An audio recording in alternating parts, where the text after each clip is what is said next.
Mujuice is a Russian electronic artist, tech house, micro house, acid house, all of the electronic things.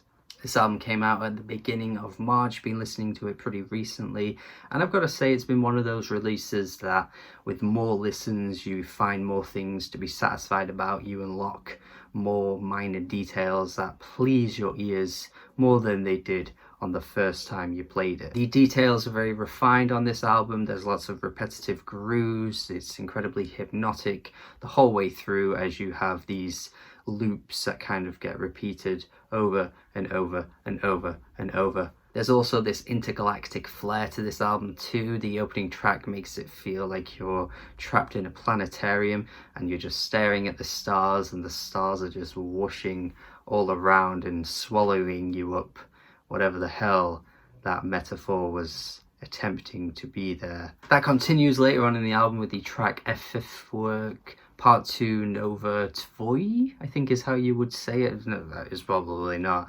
But this track is just like you're in a spaceship and you're ready to have a huge space battle, and everything is going crazy. You hear all the pew pew pew pew pew pew pew pew. It's like you're mashing buttons in an arcade and you're playing Space Invaders or some shit. It very much brings out that spacey atmosphere that I really like. But then there are other tracks that are completely different to this, that don't bring out that same flair that these tracks do. You've got the track Quart, which is a much more minimal track here. I think this is actually one of the best tracks, to be honest. This track pleases my ears so much. My god, it's so just soft, and the details are really like squelchy, and they kind of like burst into your ears. It's like a sensation I can't quite describe.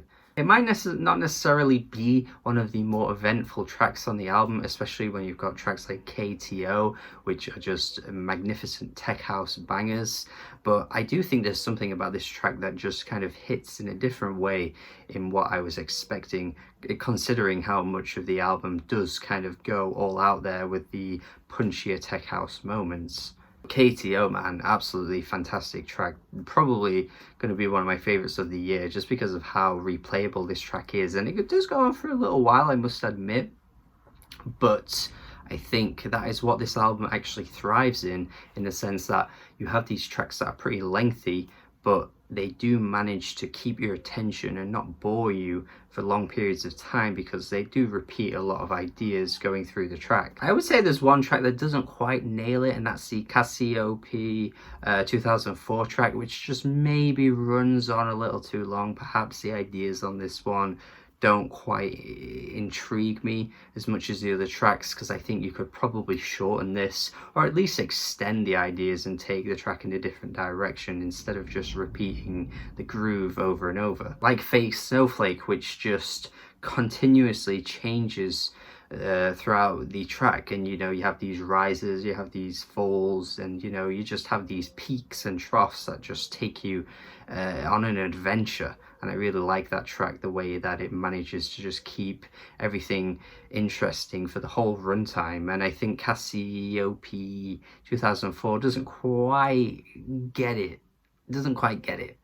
It ends with a beefy closing track as well, where you can definitely get the acid house influence on this track here. The instrumental is incredibly fiery, to be honest. This is a great closer, and yeah, great album, absolutely great album. Not an album I'm seeing many people talk about this year, but once again, another electronic release that is just captivating me and pleasing me way more than so many of the other genres I'm laying my ears on this year. So I'm going to go 8 out of 10. I think this is a great album, definitely one of the more undiscovered gems for 2020 so far. Definitely check this out and let me know your thoughts on it, and if you have already heard it, I would love to hear what you'd have to say. I promise you I am not being paid by electronic musicians to give them high praise for 2020. It probably looks very strange, but it is coincidental. I think it just is a very strong year for electronic music all around, or it's just the fact that I'm putting myself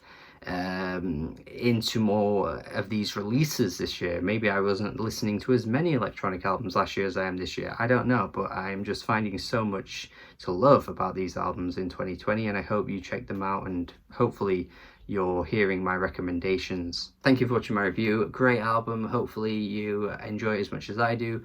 Have a good day and goodbye.